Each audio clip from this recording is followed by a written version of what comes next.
Some thoughts on reconciling past, present and future. What dream did you put aside? For me, after 20 years of dreaming, I bought a camper van. What, you might ask, stimulated me out of my sleep? It's a simple question to answer. The confrontation with mortality provoked by the pandemic. We forget it nowadays, but there was a time when death lived on our doorstep, not as something abstract, but as a relentless stalker. Death dresses as a question, and he asks, what will we do with our lives? Nothing focuses the mind so acutely. Buying the van didn't answer the question though. Instead, it provided a space to explore it. I spent a winter in the wildest part of Scotland, not in pursuit of an answer, but surrendering to the question.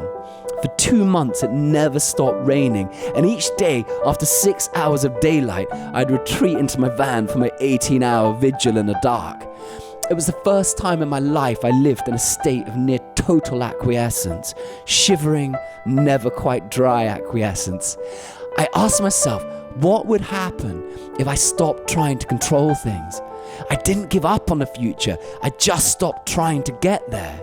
Here I am now. At the start, loneliness bit its teeth and doubt gnawed.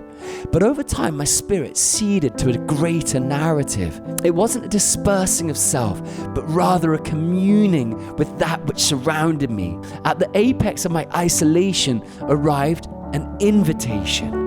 Was it the gales that rocked the van by night, or was it the catatonic inability to ever get dry? I'm not quite sure. But somewhere along the way, the dark started knitting the most unexpected thing, a sense of peace. It was the first time in my life that I experienced a sense of becoming, not as a going towards, but as a living within. It prompts contemplation of our Western ways of living. We chain ourselves to the future and tie it to the promise of our salvation. Could it be that our aspirations themselves become our enslavers? I found myself in conflict with so many of the assumptions inculcated into us by motivational speakers, self-help experts and internet gurus. I understand the human desire for self-betterment, but distrust an industry that promises the future but never dares to be in the present. No escape is clearer than the refusal to be present. It's not to trash the future or its importance in the context of growth, yet beware of the rainbow you chase. If you live subservient to the idea it can be reached, you miss your whole damn life. Life is the noticing of it. It's magnificent because it is fleeting, and because it is temporary, and because it can never be attained. Nothing torments like the promise of arrival. Arrival at what? We're all destined for the same place anyway. For what all this striving to get there so damn fast? Choose between validities, the unattainable treasure or elevation in the witnessing itself. Life does not seek to trick you or betray you. It asks instead to be reckoned with.